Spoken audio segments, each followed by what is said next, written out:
PT Perkebunan Nusantara II atau PTPN II melalui Kepala Bagian Hukum Ganda Wiatmaja telah melaporkan Saudara Rokani dan kawan-kawan ke Polda Sumatera Utara atas dugaan tindak pidana menggunakan surat palsu sebagaimana diatur dalam pasal 263 KUHP Pidana Ju, pasal 266 KUHP Pidana dalam perkara perdata nomor 05-PDT-2011-PN-LP dengan objek perkara lahan Abling 3 Kebun Tanjung Garbus.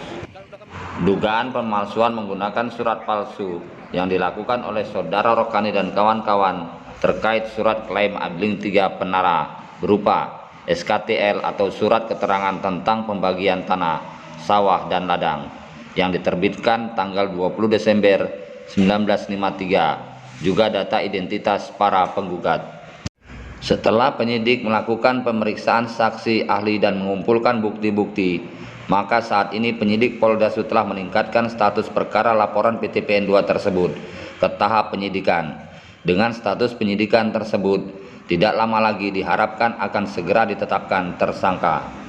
Lahan Abling 3 Penara Kebun Tanjung Garbus, Kecamatan Tanjung Merawa, seluas 533 hektar sejak dilakukan nasionalisasi tahun 1958 dikuasai dan dikelola oleh Perusahaan Negara Perkebunan atau PNP hingga saat ini oleh PTPN II dengan alasan HGU yang telah dilakukan perpanjangan terakhir berdasarkan sesuai SK HGU nomor 62 Penara tanggal 20 Juni 2003.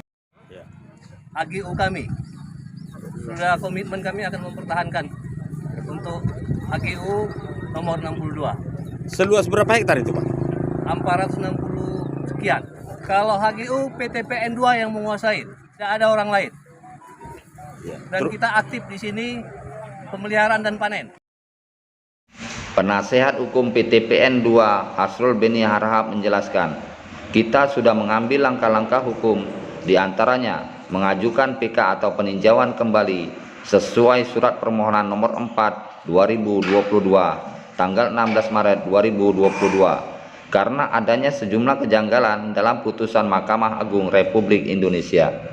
Masih kata Hasrul Beni, kuatnya upaya pihak luar untuk menguasai lahan HGU seluas 464 hektar itu diduga didalangi sejumlah oknum mafia tanah di Sumatera Utara, sebab posisi lahan tersebut saat ini sangat strategis sebagai daerah pengembangan kawasan Bandara Internasional Kuala Namu. Padahal di daerah areal tersebut sudah ditanami kelapa sawit. Kita juga punya data lengkap secara hukum bahwa lahan tersebut HGU aktif. Makanya kita heran bagaimana bisa keluar putusan yang memenangkan mereka di atas lahan HGU yang aktif.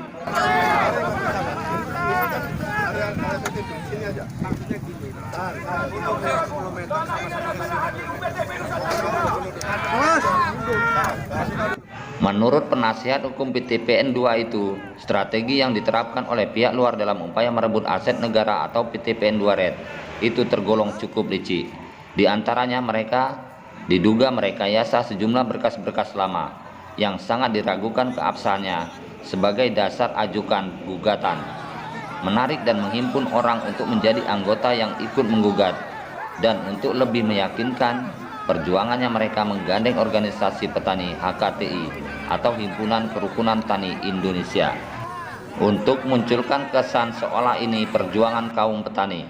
Padahal yang ada di balik itu diduga adalah oknum-oknum mafia tanah yang selama ini mengobok-obok lahan HGU PTPN II yang berada di lokasi strategis. Beberapa hari sebelumnya pihak PTPN II menolak rencana Pengadilan Negeri Lubuk Pakam yang akan melakukan eksekusi dan pencocokan objek perkara atau constatering dan memvalidasi atas lahan Abling 3 Penara Kebun Tanjung Garbus. Disebutkan objek perkara adalah tanah ex-PTPN 9, namun anehnya tanah yang akan dijadikan objek eksekusi adalah tanah ex-PTPN 2 atau PNP 2. Selain itu, PTPN 2 juga menilai bahwa surat-surat yang digunakan oleh penggugat di Pengadilan Negeri Lubuk Pakam tersebut adalah diduga palsu atau bertentangan dengan keadaan yang sebenarnya. Hasrul Beni Harahap juga menjelaskan, Abdeling 3 Penara diperoleh negara Republik Indonesia dari nasionalisasi perusahaan Belanda berdasarkan Undang-Undang Nomor 86 Tahun 1958, Jo Peraturan Pemerintah Nomor 19 Tahun 1959. Dengan demikian tidak mungkin lahan Abdeling 3 Penara merupakan milik masyarakat. Kami telah buat laporan atas dugaan tindak pidana pemalsuan surat atau menggunakan surat palsu sebagaimana dimaksud dalam pasal 263 KUHP pidana di Polda Sumatera Utara, termasuk proses penyidikan tindak pidana korupsi di Pitsus Kejaksaan Tinggi Sumatera Utara dan perlawanan atas penetapan eksekusi atau perjet. Dari Deli Serdang, Sumatera Utara, Skala Pos TV Joni Suherianto mengabarkan.